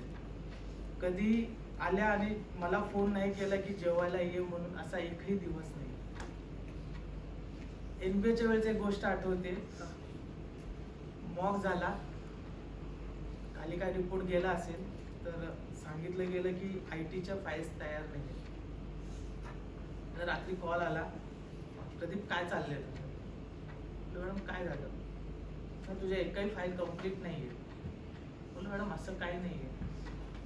नाही काय प्रॉब्लेम असेल तर सांग, मी अनुप सर येतो, आपण 2 दिवसात कम्प्लीट करू. टेन्शन घेऊ नकोस तू, फक्त काय प्रॉब्लेम असेल तर सांग. म्हणजे हा एक कॉल अख्ख्या इन्स्टिट्यूट अदर दॅन डिपार्टमेंट हा एक कॉल होता फक्त मला की मी आहे, तू टेन्शन घेऊ नकोस. बोल मॅडम तसं काही नाहीये. आणि 2 दिवसांनी बँगलोरवरून आले, त्यांनी मॉक घेतला, डिपार्टमेंटला 4 मार्क त्यात जास्त भेटले. तेव्हा स्वप्नील सर बोलले IT ला 4 मार्क जास्त आहेत. तर मॅडमचं एक वाक्य झालं की शेवटी माझा स्टुडंट येतो. काय झालं तर मॅडम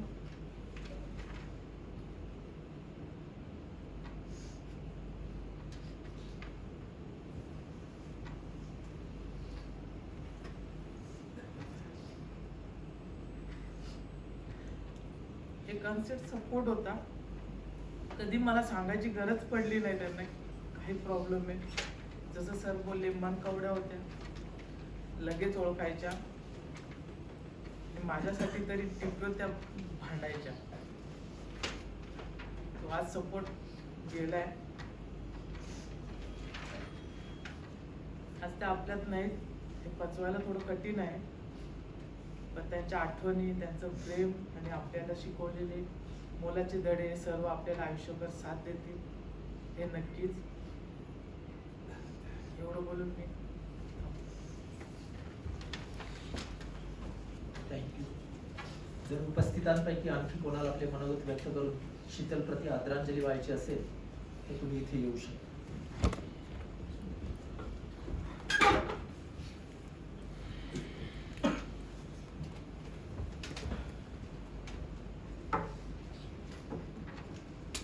सर्व उपस्थितांना प्रणाम. आज आपण इथल्या अतिशय दुःखद घटनेसाठी जमलो आहोत. स्वप्नील देसाई सर यांची मोठी बहीण, बापूंची एकुलती एक कन्या, माझी लहान बहीण, सर्व डिप्लोमा कर्मचारी व TPO परिवाराचा कैवारी, ही सर्व संबोधने शीतलने तिच्या निस्वार्थी, परोपकारी, प्रेमळ, मदतशील स्वभावाने तिच्या जीवन कालामध्ये बनवली आहे. अशी ही शीतल आपल्यात नाही राहिली. ही बाब शीतलच्या नाजूक प्रकृतीमुळे आश्चर्यजनक नव्हती, पण अतिशय हृदय हेलावून टाकणारी होती. माझी ईश्वरचरणी प्रार्थना आहे की यापुढचा तिचा प्रवास हा सुखाचा हो. तसेच अमोल, आरव आणि मीरा यांना यापुढील जीवन प्रवास यशस्वीरित्या व्यतीत करता येईल.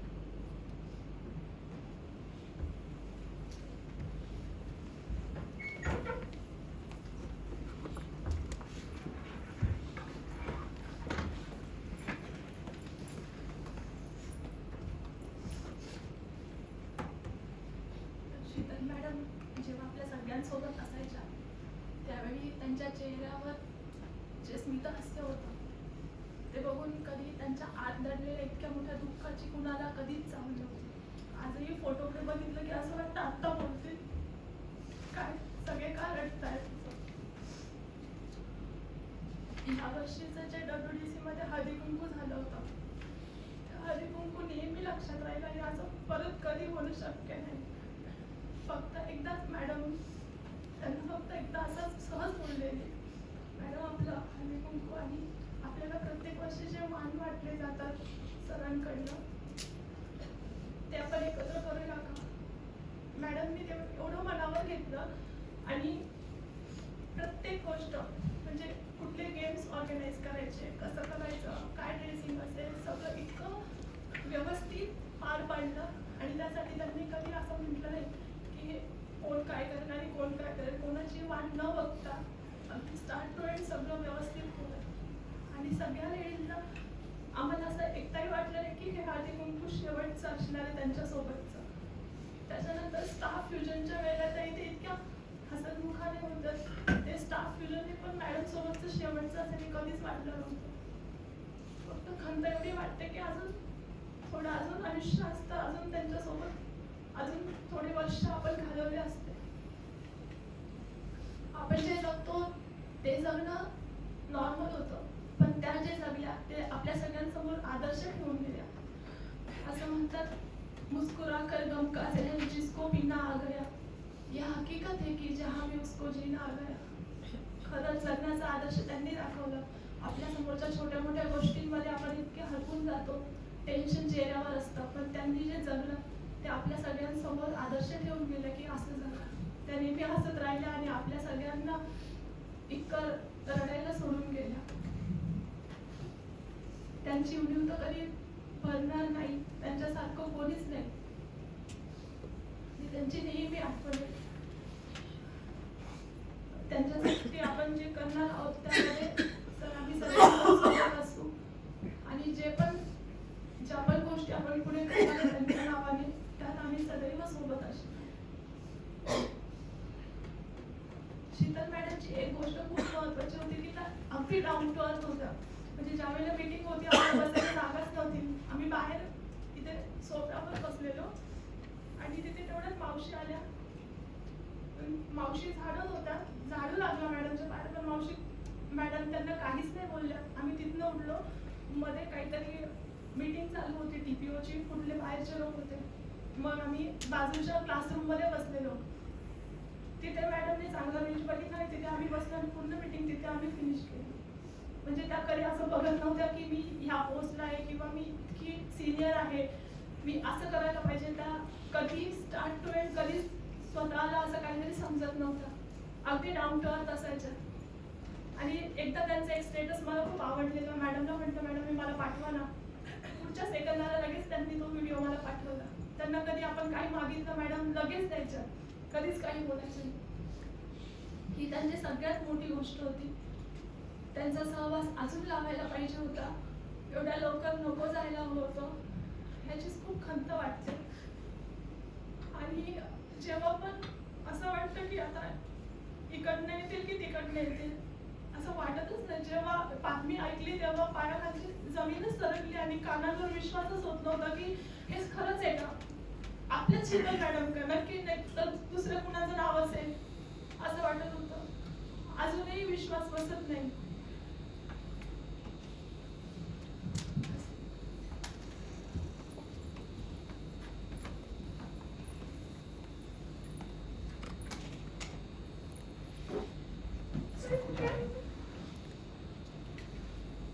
मी आता आपले मानद सचिव सन्माननीय श्री अप्पासाहेब देसाईंना विनंती करतो, तुम्ही गोळ्या घेतल्या का? हा आपुलकीचा आणि प्रश्न चौकशी करणारी शीतल हिच्याविषयी त्यांनी आपले मनोगत व्यक्त केलं.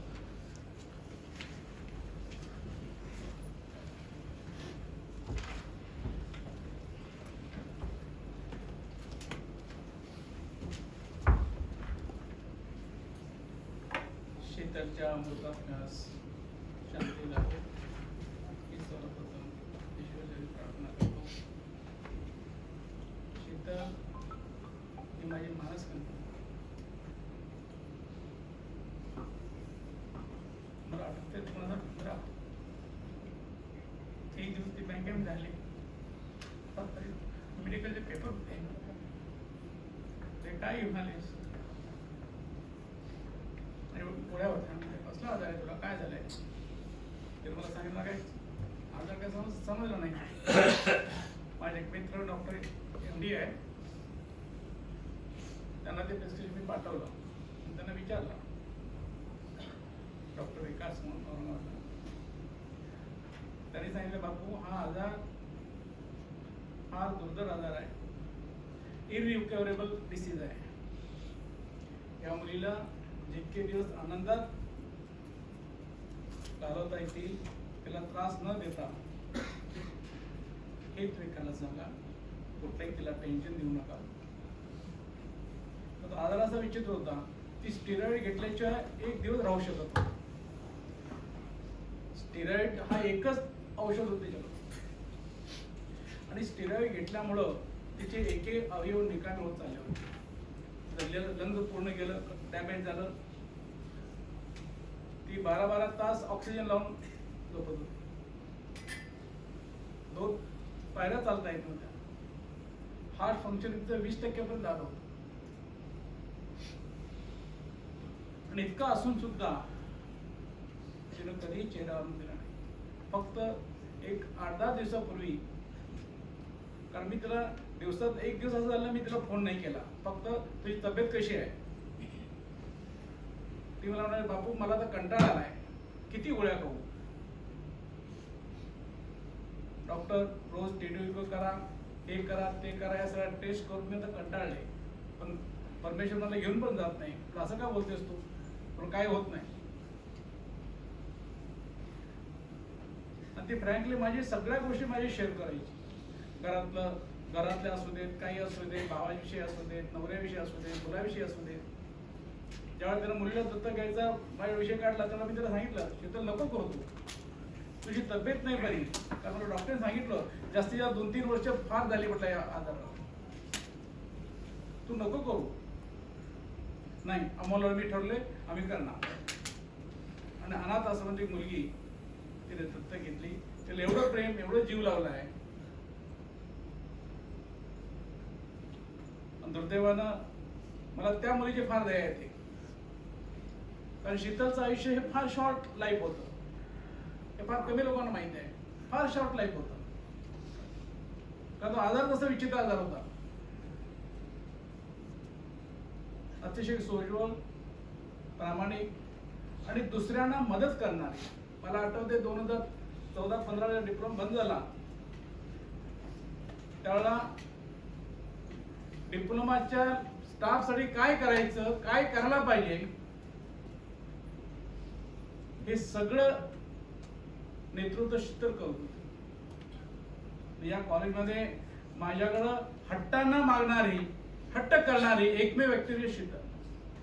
आणि तिला मी कधी नाराज करत नव्हतो, कारण मला माहिती होतं ती नाराज होता कामा नाही. ती लाईफ फार शॉर्ट आहे. त्यामुळे जेवढं शक्य होईल तेवढं मी माझ्यापर्यंत मदत करायचा प्रयत्न केला. पण दुर्दैव मी ते म्हणेन तिला फार चांगलं म्हणणार. अंथरुणावर पडून विकलांग अवस्थेत जगणारी ती मुलगी नव्हती.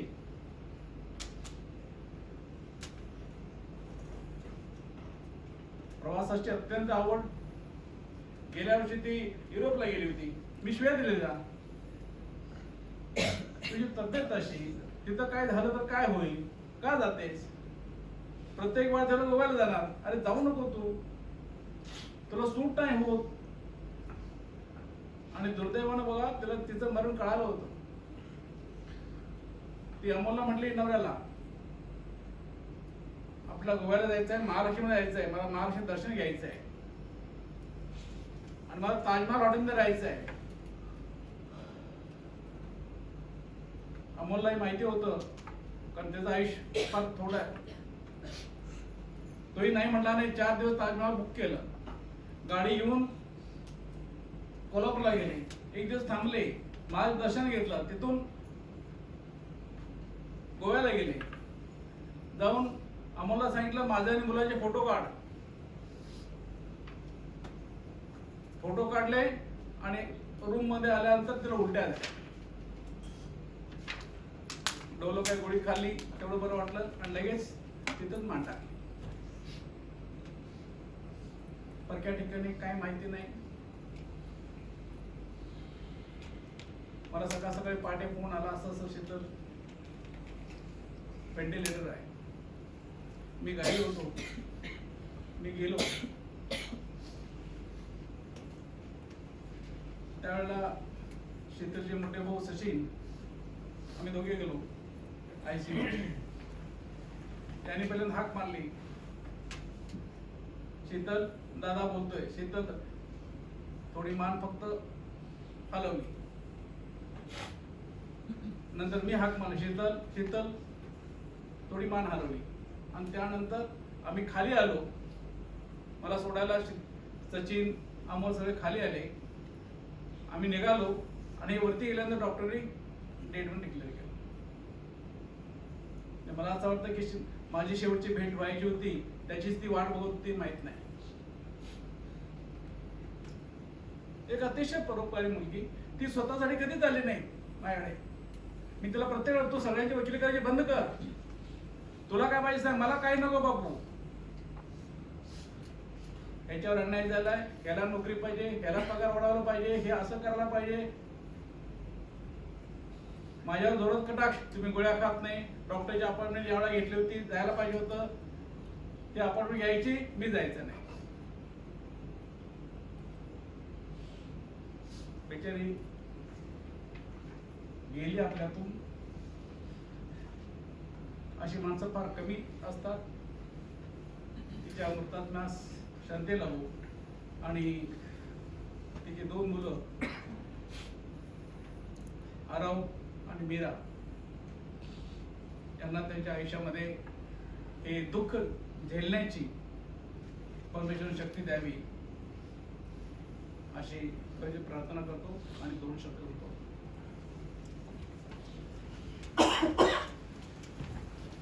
धन्यवाद साहेब.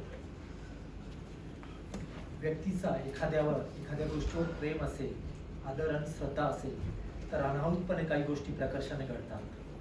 शीतलला आपल्या संस्थेविषयी खूप प्रेम होतं. तिचं ते लाईव्हलीहूड तर होतंच, पण जेव्हा तिने शेवटचा श्वास घेतला तेव्हा she was wearing that black TPO T shirt. तुम्ही याला योगायोग म्हणा, पण माझ्या मते हा योगायोग निश्चितच नव्हता, कारण ती तेव्हा गोव्यामध्ये ताज हॉटेलमध्ये होती. So she could have been wearing some fancy clothes, but destiny chose a death for her with that black TPO t-shirt on. मनुष्य जातीला या पृथ्वीचे नियमन करणाऱ्या त्या आघात शक्तीने काळाच्या ओघात घडणाऱ्या गोष्टी विसरण्याची एक फार मोठी देणगी दिली. अन्यथा या देणगी विना मानवी जीवन एक प्रचंड अवघड अशी गुंतागुंत झाली असते. पण शीतलला विसरता येणे खूप अवघड आणि कठीण आहे असे मला वाटते. आपण सर्वांनी तिचे काही गुण लक्षात ठेवणे आवश्यक आहे, आणि त्यातला सर्वात महत्त्वाचं म्हणजे निरपेक्ष भावाने दुसऱ्याला मदत करण्याची तिची प्रवृत्ती, आणि यातच आपले जीवन उन्नत होणार. काल रात्री मी हे सर्व लिहित असताना रईस सर सहज बोलून गेले. जया अंगी मोठेपण तया यातना कठीण. तिच्या बाबतीत ते कटू सत्य होते. अत्यंत यातनादायी अशा लुपस या आजाराशी ती लढा देत होती. मी काही वर्षांपूर्वी वाचलं असेल तर फ्लॅम्बॉयंट शशी थरूर यांची पत्नी सुनंदा पुष्कर ही सुद्धा याच आजाराने गेली. गेल्या 1.5 वर्षात फोर्टिस हॉस्पिटल हे तिचे दुसरे घर झाले होते. मुंबईतील best of the best doctor Bhojani यांची ट्रीटमेंट तिला चालू होती, पण अखेर तेही हरले. मेडिकल सायन्स अपूर्ण ठरले आणि सोमवारी 26 मे 2025 रोजी शीतल हे रसायन हे जग सोडून गेले. अशी शीतल जिने आपल्या अस्तित्वाने बऱ्याचशा लोकांची आयुष्य सुकर आणि सहज केली. विधात्यापुढे, त्या नैसर्गिक सर्वशक्तिमान परमेश्वरापुढे कोणाचेही काही चालत नाही. आणि मग आपसुकच ग. मांडगुळकरांचे गीत रामायणातील बोल आठवतात. पराधीन आहे जगती पुत्र मानवाचा, दोष ना कुणाचा.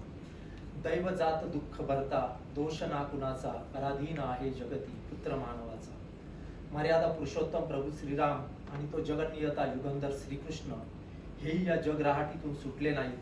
शीतल आणि आपण सर्वजण तर मर्त्य होतो आणि आहोत.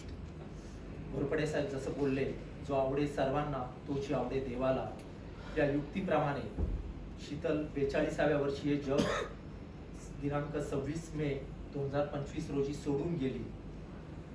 तिच्या प्रेमाच्या काही आठवणी आणि ठसा आपल्या सर्वांवर उमटून गेली. धन्यवाद. मी आपणा सर्वांना विनंती करतो की 2 मिनिटे शांत उभे राहून आपण कैलासवासी शीतल अमोल छल्लारे यांना श्रद्धांजली अर्पण करू.